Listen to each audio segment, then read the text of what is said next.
kalapatids, ang ating mga warrior na panglaban sa Tacloban.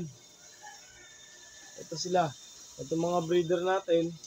Simulan natin dito kay Red, Stoty Guapo, saka itong si Hayden. Ito namang si Choco Stick. Gagamitin na rin natin ito si Choco Stick sa South. Pero kung maganda mga panahon, baka i-condition natin to. Si Choco Stick saka si Anak. Si Anak naman, kailangan natin magkaroon ng jowa lang to. Magka-jowa lang si Anak, okay na. Pwede na siyang alpasan. Kahit walang itlog, madali na siyang i-train. Kasi nawala po siya sa karera. Ayan. Ang pag-iibon natin, yan, kalaban na kalaban yan, yung ulan. Ito, ang patukan nila. Tapos yung flooring, ayan, basa na naman. Hindi natin masabi talaga kasi panahon ngayon, napakatindi ng season. By the way, nasuksukan na natin ang singsing yung anak niya, no? Ni Blue Spread. CFL na habol. Tapos, naka-schedule naman, ito. Ito ang naka-schedule kay CSW. Naka-schedule yan kay Choco Stick. Ang lalaki, ang asawa, si Red. Ayan. Ito ang ating mga personalized band. Ay kakabit na rin natin sa mga YB natin. Babantayan na natin. Kasi hindi natin naisuot sa anak ni Berta. Napabayaan natin. Sa sobrang busy namin ni Mami Tutan, napabayaan natin. Pero handa tayong magsakripisyo ng panahon para sa kanila. Ayan po. Ayan ang ating mga ibon. Ayan si Luis, yung puti natin na grizzle. White-brown grizzle siya. Ayan. Ito ang ating ibon. Ayan, basang-basa po siya. Tubig na naman dito sa flooring natin. Nagsisimula.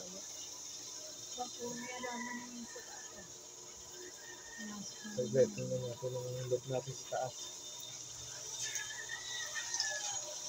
Okay, ito ang ating look sa taas, kalapatids. Pinasok na ng halaman. Ayan, dinapangan na ng mga sakate. Kaya sa ibang araw, akitin niya ni Daddy para matanggal yung mga sakate. Pero for the meantime, habang nagbabagyo, makakatulong yan para hindi sila liparin. Ayan ang ating look. Napakalungkot. Kasi hindi na muna tayo dyan naglagay ng mga YB na warrior. Mas pinili natin na doon muna sila sa breeder. Ayan. Ang ating look sa itaas. Ito rin ating viewing sa itaas, kalapatid. Ayan, napakalaki po. Ang size po niyan 4x8 by 8. Ayan.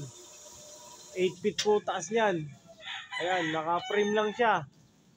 Diyan natin nilalagay mga YB natin pero ginagapangan na rin ng mga sakate.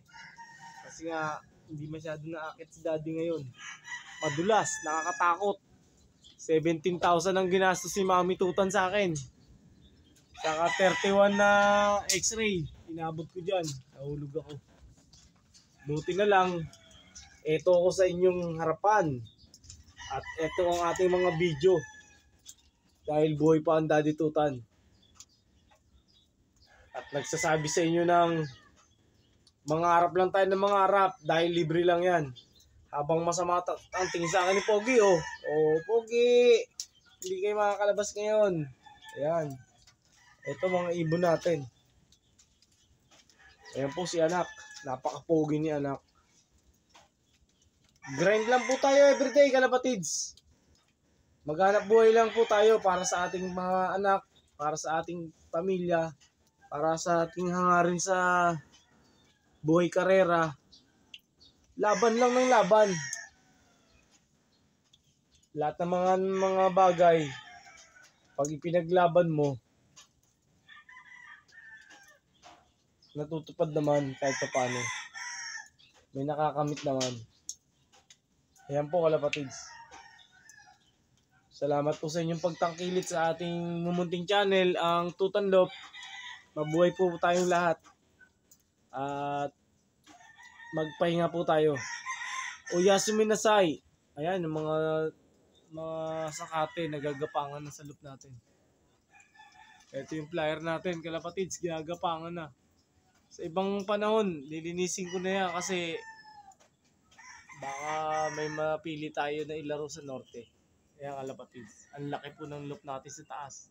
Ito po yung ating trapping. Ayan po. Itong ating trapping sa ating baba sa breeder. Nakatitra po yan. Habang traditional po yung nasa ibabaw. Ito. Pag pumasok siya dyan, ayan. At dito bumaba. At pumasok naman dito, hindi na makakalabas. Kasi babangga na yung pakpak nila. Ayan. Good morning po.